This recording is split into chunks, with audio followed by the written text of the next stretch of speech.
তোমরা যারা এসএসসি 2026 পরীক্ষার্থীরা রয়েছে তোমাদের কৃষিকা পরীক্ষা নিয়ে সুখবর রয়েছে। তো কৃষিকা পরীক্ষায় তোমাদের কি কি সুবিধা রয়েছে যেটা তোমরা অধিকাংশই ঠিকমতো জানো না, তাই তোমাদেরকে এই ভিডিওতে A to Z জানিয়ে দেবো। আর কৃষিকাতে তুমি কত পেলে পাস করবে এবং কত পেলে তুমি A+ পাবে এগুলো তোমাদেরকে জানিয়ে দেবো। তাই সম্পূর্ণ ভিডিওটি তোমাদের জন্য খুবই জরুরি। দেখো কৃষিকা পরীক্ষায় তোমাদের নাম্বার কিভাবে হবে। তোমাদের লিখিত অংশে তো 50 নম্বরের পরীক্ষা হয়েছে, এখানে তোমাকে 17 পেয়ে পাস করতে হবে। এমসিকিউ 25টা ছিল যেখানে তোমাকে 8 পেতে হবে এবং ব্যবহারিক অংশে 25-এর মধ্যে তোমাকে 8 পেলে কিন্তু তোমার পাশের নিয়ম। তবে তোমরা কৃষিকে সবাই পাস করবে, তোমার ঠিকই শুনেছো, তোমাদের কৃষিকাতে কিন্তু তোমরা সবাই পাস করবে। কিভাবে আসলে তোমরা সবাই এই কৃষিকাতে পাস করবে, দেখো তোমাদের যে কৃষিকার যে সাবজেক্টটা রয়েছে এটা কিন্তু তোমাদের চতুর্থ বিষয় অর্থাৎ 4th সাবজেক্ট হিসেবে গণ্য করা হয়। অর্থাৎ তোমরা যারা সায়েন্সে পড়ো, কমার্সে পড়ো বা আর্টসে পড়ো, তোমাদের সবার জন্য কিন্তু এই কৃষিকা সাবজেক্টটা তোমাদের চতুর্থ বিষয় বা 4th সাবজেক্ট। আর নিয়ম হলো চতুর্থ বিষয় বা 4th সাবজেক্টে যারা ফেল করবে বা ফেল করলেও তোমার মোট রেজাল্টে কিন্তু তুমি পাস হিসেবে গণ্য হবে। অর্থাৎ তুমি যদি কৃষিকাতে কোনো কারণবশত কোনো অংশে ফেলও করে যাও তবুও তোমার মোট রেজাল্টে কিন্তু তোমাকে পাস হিসেবে গণ্য হবে। আর চতুর্থ বিষয়ে ফেল করলে তোমাকে আর পরবর্তী বছরে পরীক্ষা দিতে হবে না।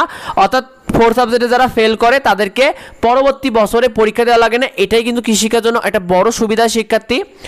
আর তোমাদের কয়টা এমসিকিউ হলে এবং লিখিত অংশে তুমি কত পেলে আসলে এই কৃষিকাতে A+ পাবে, দেখো তোমাদের যদি এমসিকিউতে 15টা হয়ে যায় তাহলে কিন্তু মূলত A+টা চলে আসবে। তবে তোমার জন্য সেফ জোন হলো এমসিকিউতে যদি 17টা 18টা যাদের হয়েছে তারা নিশ্চিত থাকো তোমাদের A+টা চলে আসবে ইনশাল্লাহ।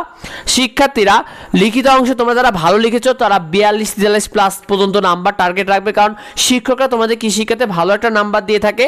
আর এছাড়াও তোমরা যারা মোটামুটি লিখবে তারাও কিন্তু প্রায় 40+ নাম্বার কিন্তু সৃজনশীল অংশ থেকে তুলতে পারবে। অর্থাৎ তোমরা যারা কিন্তু মোটামুটি ভালো লিখেছো তারাও সৃজনশীল অংশে আশা রাখো যে 40+ নাম্বার কিন্তু তুমি তুলতে পারবে।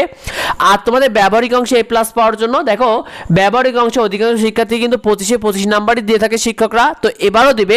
এখানে তোমাকে ব্যবহারিক পরীক্ষা যেদিন হবে অর্থাৎ ঈদের পরে যখন তোমার ব্যবহারিক পরীক্ষা হবে তখন তোমাকে কিন্তু অবশ্যই উপস্থিত থাকতে হবে। এতে কিন্তু তোমার পুরো নাম্বার তোমার ব্যবহারিক অংশে চলে আসবে।